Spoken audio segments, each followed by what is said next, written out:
About 2 years back, I phoned some distant part of our country.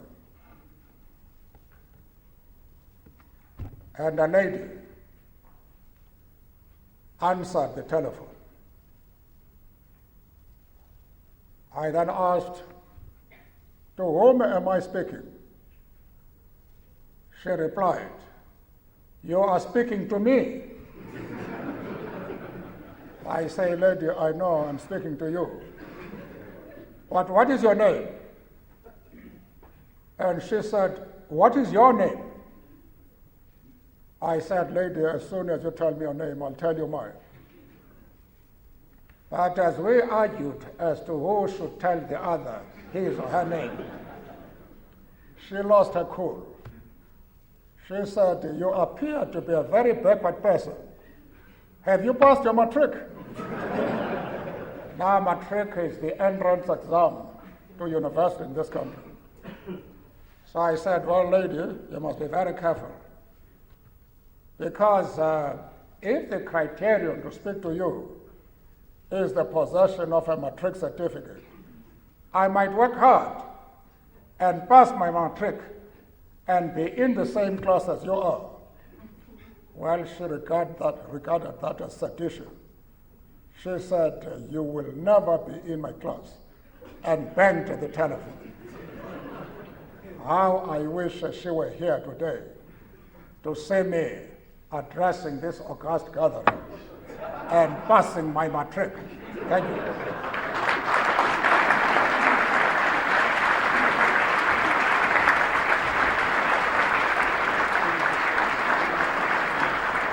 You have done us an enormous honour by agreeing to open this conference. You have made something for us that we could not have made for ourselves. And Dr. Mandela, you've made my day. Thank you.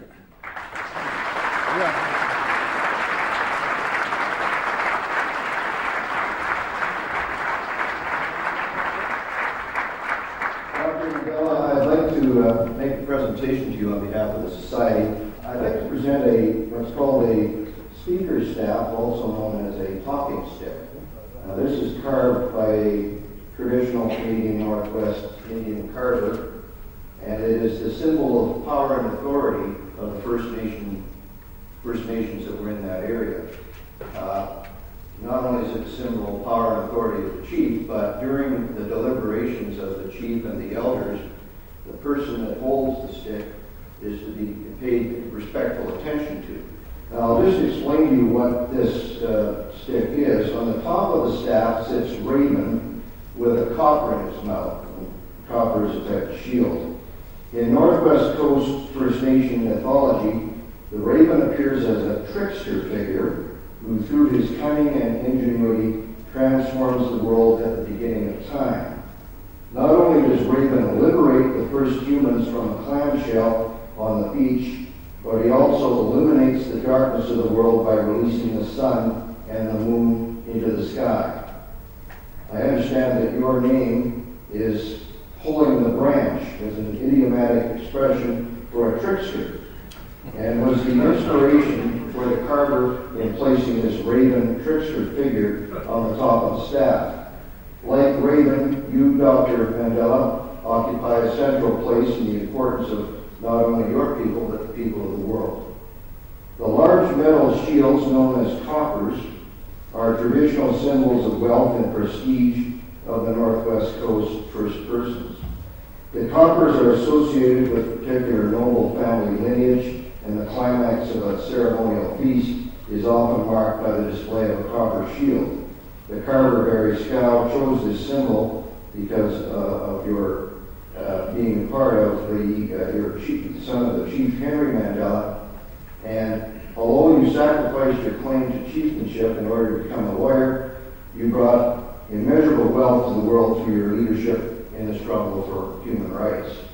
Now, the bottom figures on the staff are Orca the whale, arched above a chief who is wearing a traditional cedar hat, poised in mid-speech. The Orca whale represents longevity and is one of the family crests of the carver. chief has his arm raised in a gesture of authority.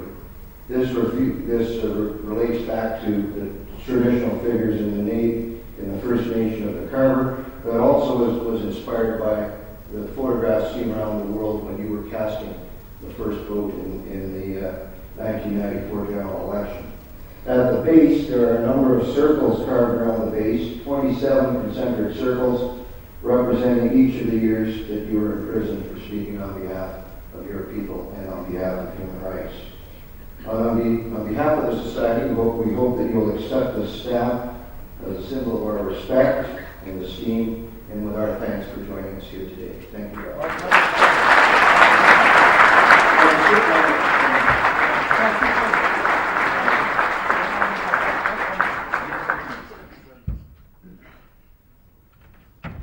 Well, I'm very happy that I've been given a symbol of power. Because, as I have pointed out on a number of occasions before, up until I stepped down, the deputy president of the time, cabinet ministers like Mr. Maduna here, they used to greet me with a bow. No more. When they see me, they look the other way. And those who have the courage to look at me, they expect me to bow to them. Now, with this symbol of power, I think they must take note. Because I might regain the power which made me, in the golden days, to bow to me when they greet me. I hope they have taken notice. Thank you.